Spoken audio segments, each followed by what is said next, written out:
मेरे हाथ में इस सिगरेट को देखिए। फिलहाल ये मुझसे नाराज चल रही है क्योंकि मैं स्मोक नहीं कर रहा हूँ। अब इसको कैसे समझाऊं कि भले ही मेरा दिल साफ हो लेकिन फेफड़ा धुएं से लबरेज हो चुका है, और अगर अब मैं स्मोक करता हूं तो मुझे स्वर्ग का द्वार सीधे दिखाई देगा।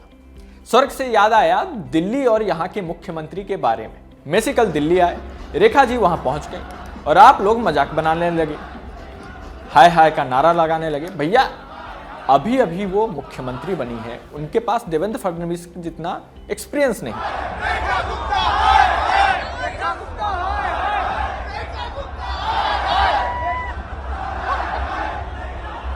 अब देवेंद्र जी का इस वीडियो को देख लीजिए, वो भी वहां पे पहुंचे महाराष्ट्र में। देखिए ये वीडियो आया सामने जहां पे जैसे ही उन्होंने माइक लिया लोग हुटिंग करना शुरू कर दिए, लेकिन उन्होंने क्या कहा, गणपति बप्पा मोरिया।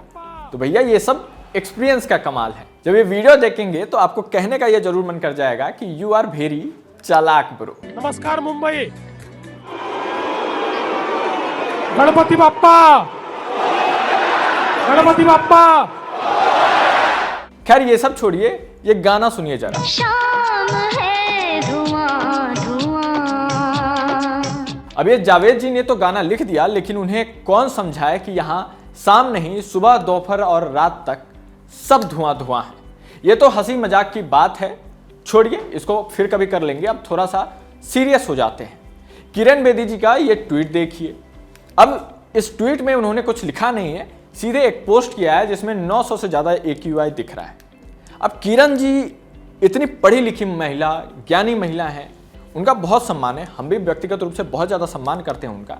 लेकिन अब उनको कौन ये समझाए कि ये AQI नहीं है, ये है आपका सिविल स्कोर। सिविल स्कोर इसलिए है कि आप बैंक जाइए और लोन लीजिए।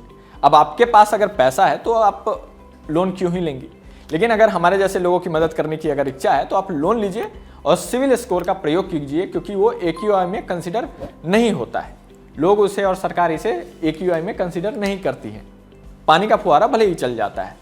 अब इतने देर से आप लोग सोच रहे हैं कि मैं कौन सी कहानी सुना रहे हैं, कोई फैक्ट्स, कोई फिगर, कोई नंबर, कुछ तो सामने आएगा, कोई डाटा सामने आएगा।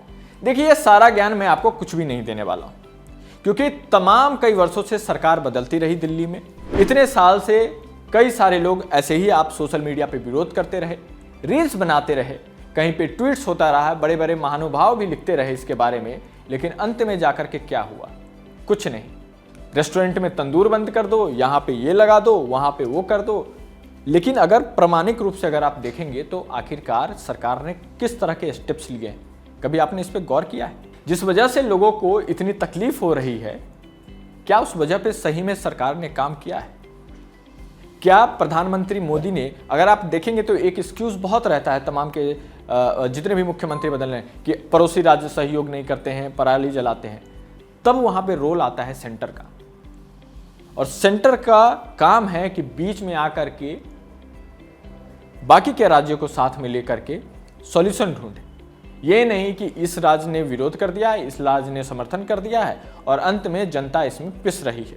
बड़े लोग तो चलिए एयर प्यूरिफायर लगा ले रहे हैं, फिर भी खुश नहीं है, लेकिन उन गरीबों का सोचिए कि जो दिन रात सड़क पे रिक्शा चलाते हैं, ऑटो चलाते हैं, कैब में रहते हैं, लोग ऑफिस जाते हैं, उनके फेफड़ों के साथ क्या होता होगा।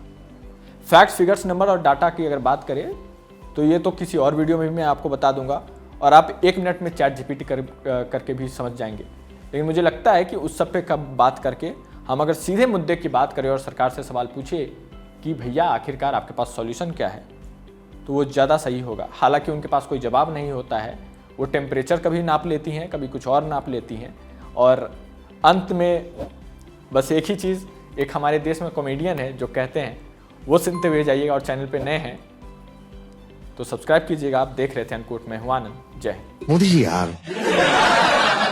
हम सबके चेहरे पे एकदम स्माइल आ गई। मोदी जी यार, मोदी जी यार।